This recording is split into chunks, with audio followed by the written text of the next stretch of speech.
ঔষধ কিনতে গিয়ে একই ঔষধের এতগুলো নাম দেখে কি কখনো দ্বিধায় পড়েছেন? আজকের এই আলোচনাতে আমরা ঔষধের জেনেরিক আর ব্র্যান্ড নামের মধ্যে যে পার্থক্যটা আছে সেটা খুব সহজ করে বুঝে নেব। আচ্ছা, একই ঔষধের এতগুলো নাম কেন হয়? যেমন ধরুন, নাপা, আবার এইস, এগুলো কি আসলেই আলাদা? এই প্রশ্নটা কিন্তু আমাদের অনেকের মাথাতেই ঘোরে, তাই না? ফার্মেসিতে গিয়ে কি কখনো এমন কনফিউশনে পড়েছেন যে ডাক্তার যে ওষুধটার নাম লিখে দিয়েছেন সেটা পাওয়া যাচ্ছে না, কিন্তু ফার্মেসির দোকানি বলছেন স্যার অন্য কোম্পানির এইটা নিয়ে যান, একই ওষুধ? এই ব্যাপারটা কিন্তু আমাদের প্রায় সবার সাথেই হয়। তো এই যে এত কনফিউশন, এর আসল কারণটা কি জানেন? কারণটা হলো প্রত্যেকটা ঔষধের আসলে দুটো করে নাম থাকে। হ্যাঁ, ঠিকই শুনছেন, একটা নয় দুটো, আর এখান থেকেই সব বিভ্রান্তির শুরু। আচ্ছা, চলুন তাহলে দেখে নেওয়া যাক এই দুটো নামের মধ্যে আসল পার্থক্যটা কোথায়। একটাকে আমরা বলি জেনেরিক নাম আর অন্যটাকে বলি ব্র্যান্ড নাম। তো প্রথমে কথা বলি জেনেরিক নাম নিয়ে। এটা হলো ঔষধের ভেতরে থাকা মূল উপাদানটার বৈজ্ঞানিক নাম, মানে যেই জিনিসটা আসলে রোগ সারানোর কাজটা করে। যেমন ধরুন, জ্বরের ঔষধের মূল উপাদান হলো প্যারাসিটামল। এই জেনেরিক নামটা কিন্তু সারা পৃথিবীতে একই থাকে। আর ব্র্যান্ড নামটা কি? ওটা হলো ঔষধ প্রস্তুতকারী কোম্পানি তাদের নিজেদের প্রোডাক্টের যে সুন্দর একটা নাম দেয় সেটাই। মানে এক একটা কোম্পানি একই জেনেরিকের ঔষধকে নিজেদের দেওয়া এক একটা আলাদা নামে বাজারে বিক্রি করে।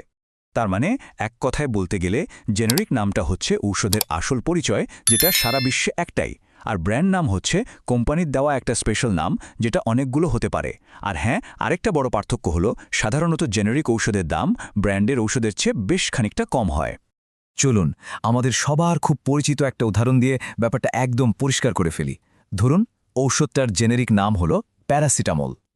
এই যে দেখুন, আসল জিনিসটা কিন্তু প্যারাসিটামল, কিন্তু এক এক কোম্পানি এক একটা নামে এটাকে বাজারে বিক্রি করছে।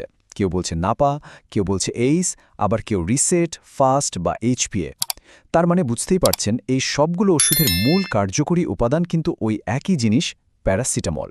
এখন আপনাদের মনে একটা প্রশ্ন আসতেই পারে, যদি ভেতরের জিনিসটা একই হয় তাহলে দাম আর কোয়ালিটিতে এত তফাৎ কেন হয়? চলুন এবার এই ব্যাপারটা একটু জেনে নেই। দেখুন, সাধারণত ব্র্যান্ড নামের ঔষধগুলোর দাম একটু বেশি হয়। এর কারণ হল বড় কোম্পানিগুলো তাদের ঔষধের গবেষণা, মার্কেটিং আর নিজেদের ব্র্যান্ডটাকে পরিচিত করার জন্য প্রচুর টাকা খরচ করে। অন্যদিকে জেনেরিক ঔষধ যারা বানায় তাদের এই খরচগুলো তেমন করতে হয় না, তাই তারা কম দামে ঔষধটা বিক্রি করতে পারে। কিন্তু সবচেয়ে বড় প্রশ্নটা হলো, দাম কম তার মানে কি ওষুধটাও খারাপ? এটা কিন্তু খুবই গুরুত্বপূর্ণ একটা প্রশ্ন। মনে রাখবেন, মূল নিয়মটা কিন্তু হলো জেনেরিক এক, মানে ভেতরের কার্যকরী ঔষধটাও এক। তবে হ্যাঁ, মূল উপাদানের সাথে আরও যে অন্যান্য উপাদান মেশানো হয় সেগুলোতে কিছুটা পার্থক্য থাকতে পারে। তাছাড়া এক এক কোম্পানির কোয়ালিটি কন্ট্রোল আর সুনামের ওপরও অনেক কিছু নির্ভর করে। তাই একটা ভালো নামকরা কোম্পানির ঔষধ বেছে নেওয়াটা সবসময় বুদ্ধিমানের কাজ। তাহলে এখন কথা হলো, ঔষধ কেনার সময় একজন সচেতন মানুষ হিসেবে আমরা ঠিক কী করব? কিভাবে সঠিক সিদ্ধান্তটা নেব? প্রথম এবং সবচেয়ে জরুরি কথা হল, ডাক্তারের পরামর্শ ছাড়া হুট করে ঔষধের ব্র্যান্ড পরিবর্তন না করাই ভালো।